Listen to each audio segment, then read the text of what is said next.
the Israeli media has announced the killing of Yahya al-Sinwar, the leader of Hamas, following an operation in the Gaza Strip that said it had been targeting militants. And after taking DNA samples and evidence, it was examined and announced that Yahya al-Sinwar, the leader of Hamas, has been killed.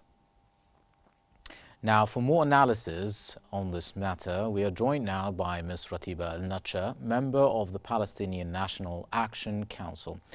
Welcome, Ms. Ratiba, to Q News. Now, what is your first reaction when you heard about the death of Yahya al-Sinwar in this operation that the Israeli media have announced?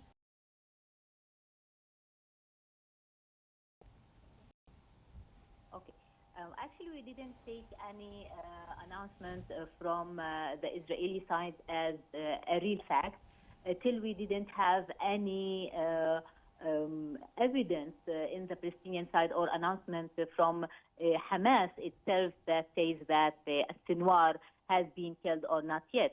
Still, what Israel is saying that she has suspicious that this body that they found is for Yahya Sinwar, and they still looking for to make like DNA test to make sure if it's his body or not.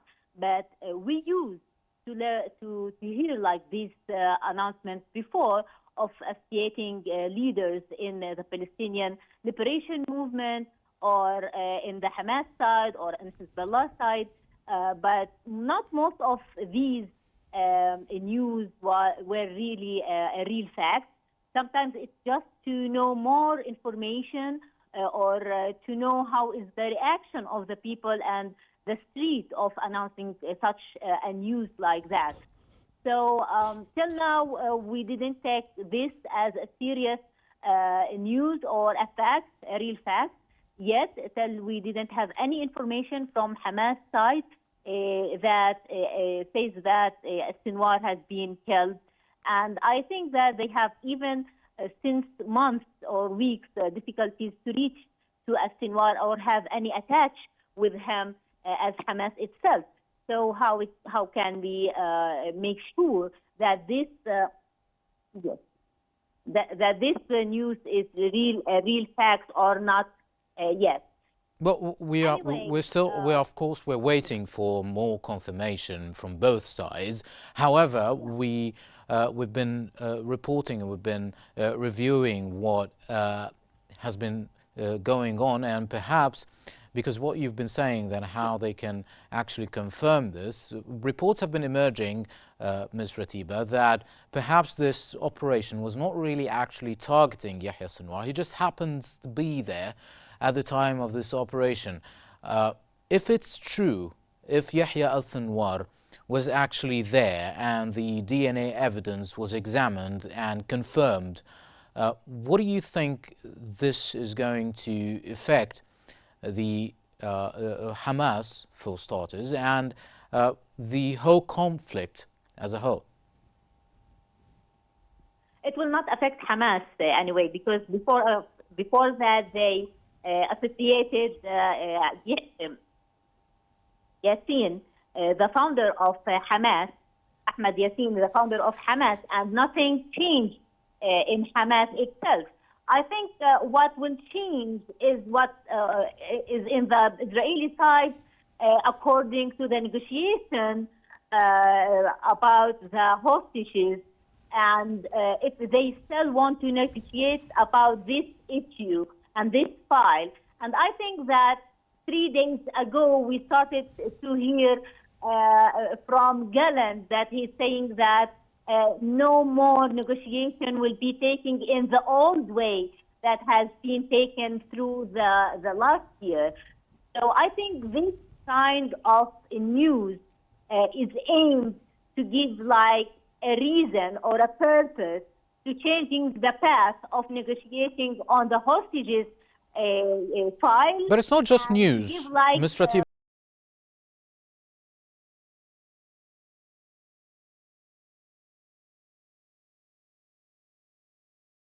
Nasrallah, they have assassinated Ismail Haniyeh. So they're targeting the leaders of Hezbollah and the leaders of Hamas. It's not just news. Yeah, That's a strategy. but what is happening? Yeah, but what is happening in the Israeli street is something different, because people are pushing the government to have like an agreement about returning back the hostages, and the government is not putting this file on the top of its priorities. So they want something to tell it to the Israeli street why they are not putting this file in the top priority and didn't achieve one of the main goals of this war, is returning back the hostages. So by killing the Sinwar, if it's true, they will have like this excuse for the Israeli street itself, not for the international community, of course, because they didn't care about the international community or the world or the Palestinian side. So I think the excuse of changing the path of negotiation and saying that it's a plot way to get more negotiation on this file is by announcing that Yahya Sinwar, the only one that have the access to those hostages and have the right to get the decision about this case, is killed. So there's no one to negotiate with him the hostages case, and they can go on in this war without witnessing. However, if it was confirmed, the hostages as one priority or one goal of this. Ms. Ratiba, if it's confirmed that what these reports are saying are untrue, it could really backfire, couldn't it? Everything is possible, I think. But it's a strategy. I mean, why would they do that? Because it could really backfire.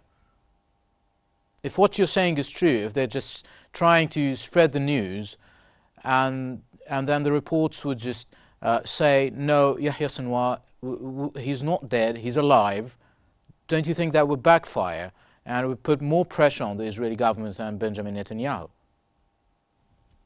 I think this will give them like a window of time in somehow, and they say that they are trying to associate Yahya Sinwar as a target of one of the top leaders of Hamas who planned and implemented this attack in the 7th of October. So they are making efforts to achieve these goals. This is what will be the answer. After they got like a window of time and a window or an excuse to make more and more killing in Gaza Strip or another plans that they are planning. We have like several plans now on the table, on the Israeli table, in the Knesset and the cabinet, that they are discussing what will happen in the north of Gaza. And this will give them like a space to discuss these proposals for maybe a few days before they know if Yahya Sinwar is killed or not. And I think either if Yahya Sinwar was really killed or not, Hamas will not pronounce this or confirm this very soon. Maybe it will take like days before they confirm his killed or say that he is not killed yet. So I think they will buy a window of time to make more space for them for their plan as Israelis. Okay, I want to go back to my question because you've answered the first half of the question, which is how it impacts Hamas. Now, what are the implications for if it's true, if Yahya Sinwar was actually killed? What implications could happen in the conflict as a whole after what we've been seeing in Lebanon from escalation and the ongoing operations and escalations in the Gaza Strip? Still, I think that that killing Yahya Sinwar will not affect directly the conflict and what is happening, because what is happening is not about Yahya Sinwar, it's about like a regional plan. And maybe we can return back to 1996 when Netanyahu became the first time the president of Israel, and he make like a plan for the new Middle East. And one part of this plan that it's put in by Jewish American as like a council, that he makes it like a council committee for him, is to create a new Middle East. And this new Middle East needs to have not just economic agreements and divorce agreements with the Arab states and the region, but to try to correct what Ben-Gurion didn't complete yet by making the Palestinian, or letting the Palestinian in Yehuda wa Samar, or the land of Israel, and not transfer all of them. So he is trying now to correct this mistake by transferring the Palestinian and to kill as much as he could from the Palestinians to force others to be transferred or to leave their land. So I think it's not about Yahya Sinwar. Yahya Sinwar is a new leader in Hamas. He's not the leader since he was the leader since just the 7th of October, the first leader in Hamas in Gaza. But before that, he wasn't. So I think that the case is not about Yahya Sinwar, and Yahya Sinwar will not change the whole scenario about what is happening. They killed as well the head leader of Hezbollah, Hassan Nasrallah, and nothing changed in the equation. So I think in the equation of Gaza as well, nothing will be changed by killing Yahya Sinwar. It's an idea. It's about people who are looking for liberation, and they are very sick to their land and homeland, and they will never leave it. It's not just about Hamas. It's about the Palestinian people. We exist on this land, and we refuse to be transferred to anywhere else. And this is the conflict, and the real conflict. And it's not about Yahya Sinwar. Again, we can have like hundreds like Yahya Sinwar be born every minute in Palestine till this conflict ends. What do you think the international community is going, or how it's going to react? Specifically when we're talking about regional actors such as Egypt or Qatar, because they have been very active in trying to mediate and facilitate any kind of negotiations for a ceasefire or a peace deal for the stability of the region. Yes, Qatar announced many times, several times, that the real obstacles of having or achieving any agreement is Netanyahu and the Israeli side. So I think by killing Yahya Sinwar, that they will have like a new reason why it's impossible to have this deal, and still the Israeli find ways to make it impossible to get to any deals in this situation or ceasefire for so many reasons. And now they have another reason, that there is no one to negotiate with by killing Yahya Sinwar. It's very clear for Qatar, for everyone, that not for everyone, for Qatar especially, and maybe for the Arab region, that Israel is the real obstacle. But in the other way, in the other hand, all over the world, they think that Hamas is a terrorist action, and by killing Yahya Sinwar, they get revenge or killed one.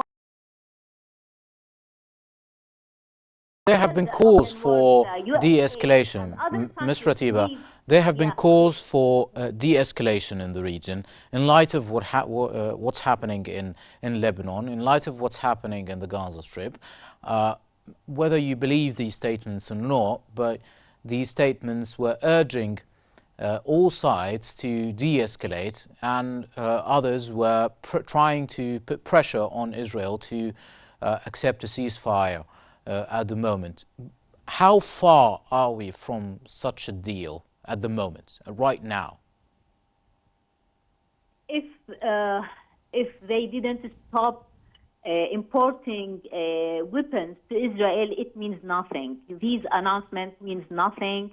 These announcement is meaning nothing, meaningless, if it's not compared with an action. An action means that cutting weapons from Israel, punishments on Israel for not and putting Israel under the international law, this is the only way to say that these countries are really serious in ceasefire and in controlling the situation in the Middle East, not to explore more and more. Without these things, all these announcements is just speeches and just a word that means nothing. Still, we have Germany that is willing to give Israel more and more weapons. Still, we have the United States is giving Israel unlimited access to its weapons as well. And other countries put some limitation, but they didn't cut out all these weapons from Israel, and they used these weapons to kill the Palestinians and to explore this conflict more and more. And now they are threatening more countries, not just Gaza Strip and Lebanon. They are trying, they are exploring to Syria, to Iraq, to Yemen, and I don't know on the left next. All right, now let me just state a few reports now that have been coming in talking about the operation that presumably killed Yahya al-Sinwar. And according to the Israeli media, there has been an operation that afterwards a drone was sent to actually confirm the death of Sinwar, and that was in Tal al-Sultan in the Gaza Strip.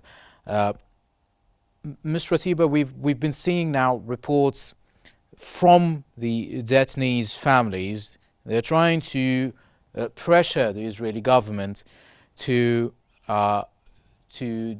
do anything right now for a ceasefire deal at the moment. What do you think, what kind of pressure do you think is going to actually succeed right now? And do you think the Israeli government is actually going to listen to that? If it's not the international community, if it's not regional actors, do you think the families of the detainees would have any kind of pressure right now on the Israeli government in light of all these events? I don't think that the families of the hostages have any impact on Netanyahu's decisions, and this was very clear. This was very clear all the year around, and I think the only way is that the United States took a real action in cutting the weapons and exploring the weapons and the access of Israel to the American weapons. This is the only way that can force Israel to stop and to stop this war. And without cutting these weapons, they will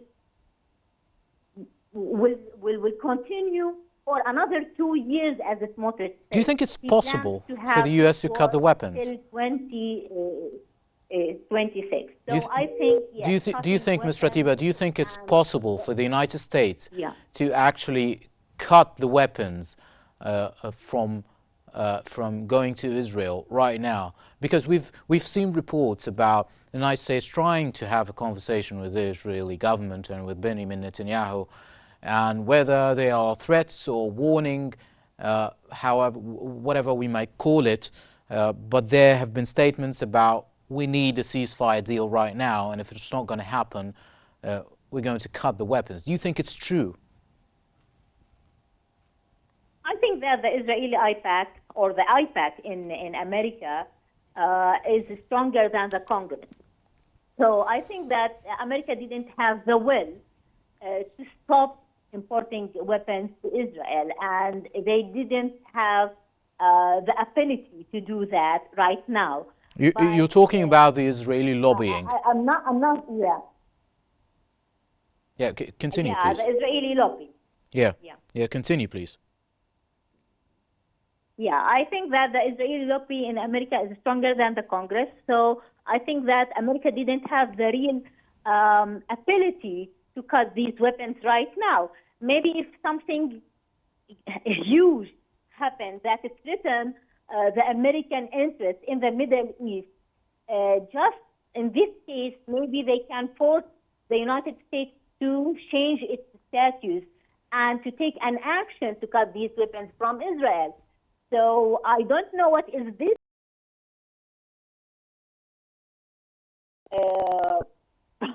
I don't know. I don't want to say this scenario. It's like if we have like a third world war, maybe, or a threat for having third world war, or maybe a great country such like Russia enter this war. Maybe the United States will feel that she must recalculate its decisions and to take a decision to cut these weapons from Israel. But till that moment, I think that there is nothing can stop Israel from making what she is planning to do or what it's planning to do since years. It's more than, I'm talking about more than 35 years of planning for this moment that is Netanyahu waiting for it to make his new Middle East that Israel lives in it in peace and no exist for the Palestinian state in this Middle East. Well, thank you very much. That was Ratiba El-Natsheh.